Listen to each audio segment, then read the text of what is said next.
बिस्मिल्लाहिर्रहमानिर्रहीम। आज हम बनाएंगे जी अचारी आलू गोभी इन ढाबा स्टाइल। आलू गोभी तो बहुत से तरीक़ों से बनाई जाती है, लेकिन अचारी आलू गोभी की और जब वो ढाबा स्टाइल में बनी हो तो बात ही कुछ और होती है। तो देखिए कितनी मज़ेदार से इसकी शक्ल बनी हुई है और इसका टेस्ट भी दूसरी आलू गोभी जो हम रेगुलर तौर पर बनाते हैं घर में उससे कुछ डिफरेंट होता है। अगर अभी तक आपने भी अचारी आलू गोभी को ट्राई नहीं किया है तो इस वीडियो को पूरी देखिएगा और इसी तरह बनाइएगा तो आपको भी एक नया टेस्ट मिलेगा आलू गोभी का। तो चलिए जी बग़ैर टाइम ज़ाया किए अपनी रेसिपी की तरफ बढ़ते हैं और शुरू करते हैं अचारी आलू गोभी इन ढाबा स्टाइल। बिस्मिल्लाहिर्रहमानिर्रहीम। अच्छा जी, यहाँ मैंने गोभी को वॉश कर कट कर लिया है। ये तकरीबन 1.5 किलो है। इसके बड़े बड़े पीस किए हैं और 4 मीडियम साइज़ के आलू थे, इसे भी क्यूब्स में काट लिया है। और यहाँ मैंने कढ़ाई में डाल दिया है जो ऑयल, इसे फ्राई करने के लिए।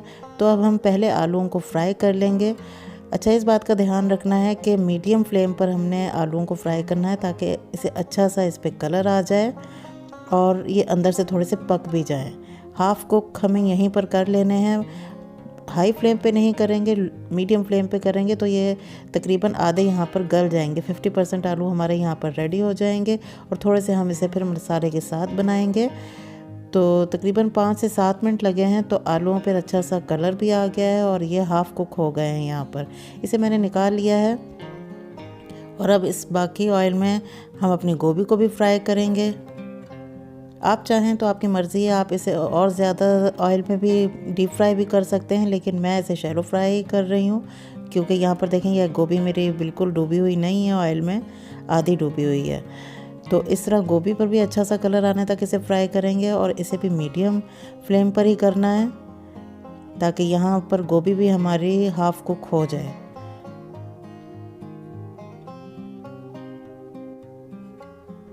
गोभी यहाँ पर फ्राई हो गई है और इसे भी मैंने अब अलग निकाल के रख लिया है। अब चलते हैं दूसरे स्टेप की तरफ। यहाँ पर थोड़ा सा मैंने अचारी मसाला निकाला है जी। इसकी क्वांटिटी आपको स्क्रीन पर शो हो रही है। ये ज़ीरा है, सौंफ है और कलौंजी है, मेथी दाना है और राई है। इन सब की क्वांटिटी आपको स्क्रीन पर शो हो रही है, आप उसे देख लीजिए। और बाकी ऑयल में मैंने 4 से 5 गोल लाल मिर्च डाल दी है। अच्छा, मैं ये अचारी आलू गोभी सरसों के ऑयल में बना रही हूँ, इसमें बहुत अच्छा टेस्ट आता है। आप चाहें तो किसी और ऑयल में भी बना सकते हैं। 2 से 4 मिनट लाल मिर्चों को ज़रा गर्म किया है तो साथ मैंने वो जो अचारी मसाला था वो डाल दिया है और साथ ही 2 अदद मैंने डाल दी है जी बड़ी इलायची। थोड़ा सा इसे कड़कड़ाया है, गर्म किया है तो 2 अदद प्याज मैंने स्लाइस में काट कर इसमें डाल दिए हैं और अब इसे थोड़ा सा फ्राई करेंगे। हल्का सा प्याज फ्राई हो गया है तो इसमें 2 चम्मच मैंने डाल दिए हैं लहसुन अदरक का पेस्ट। अब इसे फ्राई करना है ताकि लहसुन अदरक का जो कच्चापन होता है वो दूर हो जाए और अच्छे से इसमें से खुशबू आने लग जाए और साथ ही प्याज भी हमारा बाकी फ्राई हो जाएगा। अब इसमें 1 चम्मच मैंने डाल दिया है लाल मिर्च पाउडर का, 1/4 चम्मच है हल्दी का और नमक है हस्बे ज़ायका।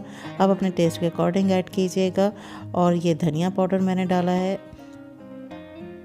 अब जी इस पाउडर मसालों को अच्छी तरह से हम भुनाई करेंगे। मसाला जितना अच्छा भुना हुआ होगा उतना ही अच्छा टेस्ट आएगा सालन का, तो इस बात का आपने ध्यान रखना है। अच्छा, यहाँ पर मैं डाल रही हूँ 1 चम्मच चाट मसाला पाउडर। अगर आपके पास आमचूर पाउडर हो तो यहाँ पर आमचूर पाउडर डालना है 1 चम्मच, लेकिन मेरे पास नहीं था इसलिए मैंने चाट मसाला पाउडर डाला है। तो इसका बहुत अच्छा टेस्ट आता है। और साथ ही 2 टमाटर को थोड़ा सा पानी डालकर मैंने ग्राइंड कर लिया था तो इसकी प्यूरी तैयार हो गई है। अब ये डालकर इसे अच्छी तरह से मसाले में मिक्स करेंगे और इसको पकने के लिए ढक देंगे ताकि 4 से 5 मिनट ढकेंगे, साथ साथ चम्मच हिलाते रहेंगे और ढककर पकाएंगे ताकि टमाटर का कच्चापन दूर हो जाए और ये अच्छी तरह से पक जाए। तकरीबन यहाँ 5 मिनट हो गए हैं, मैंने ढक्कन हटाया है तो टमाटर अच्छी तरह से पक चुका है। ये देखें कितना अच्छा सा मसाला इसका तैयार हुआ है। मसाले पे आपने 5 से 10 मिनट मेहनत करनी है, लो से मीडियम फ्लेम पे। तो ये अच्छा से मसाले की इस तरह शक्ल तैयार हो गई है।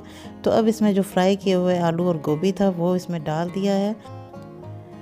अब इस बात का ध्यान रखना है कि ये हमारे आलू और गोभी जो है वो हाफ़ टेंडर हो चुके हैं, ये हाफ़ डन है। तो इसमें बहुत ज़्यादा हमने पानी ऐड नहीं करना है, नहीं तो ढाबे का जो टेक्सचर होता है ढाबा स्टाइल का वो नहीं आएगा आलू गोभी में। तो इसे हमने थोड़ा ही पानी ऐड करना है, इसे अच्छी तरह से मिक्स करना है। और मैंने सिर्फ 1/4 कप पानी डाला है क्योंकि मेरे आलू और गोभी थोड़े से कच्चे हैं। अगर आपके गल जाते हैं फ्राई के दौरान तो आप पानी बिल्कुल मत डालें और इसे दम पर रख दीजिए, लेकिन मैंने थोड़ा सा डाला था तो, और 5 से 6 मिनट मैंने इसे दम पे रखा था। तो अब इसका आलू भी गल चुका है और गोभी भी पूरी गल चुकी है। तो ये देखें, मैं आपको तोड़ कर दिखा रही हूँ। अब इसकी हमने थोड़ी सी बुनाई यहाँ पर करनी है ताकि ढाबे का टच आ सके इसमें। और ये बिल्कुल गली हुई नहीं होती है ढाबा स्टाइल में, थोड़ा सा क्रंच इसमें रहेगा।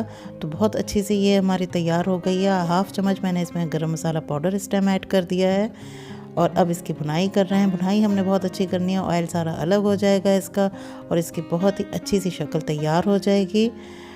और क्रंच भी थोड़ा सा है, 2 से 3 हरी मिर्चें कट करके डाल दीजिए, थोड़ा सा जूलियन कट अदरक डाल दीजिए और थोड़ा सा हरा धनिया गार्निश के लिए डालिए। तो बहुत ही, यकीन कीजिए, बहुत ही मज़ेदार सी ये गोभी तैयार हुई थी। एक डिफरेंट टेस्ट था, आप ज़रूर इसे ट्राई कीजिएगा। आजकल सर्दियों का सीज़न है, गोभी बहुत अच्छी आई हुई है, डिफरेंट स्टाइल में बनती है और अचारी आलू गोभी भी बहुत टेस्टी होती है। आप इसे ज़रूर ट्राई कीजिएगा और मुझे फिर फीडबैक ज़रूर दीजिएगा। क्यों लग रही है ना मज़ेदार और बहुत ही अच्छी सी। तो अगर वीडियो अच्छी लगे तो लाइक करके जाइएगा, इस दुआ के साथ कि अल्लाह ताला हम सब के रिस्क में बरकत अता फरमाए और हम सबको अपने हिफ्ज़ व अमान में रखे।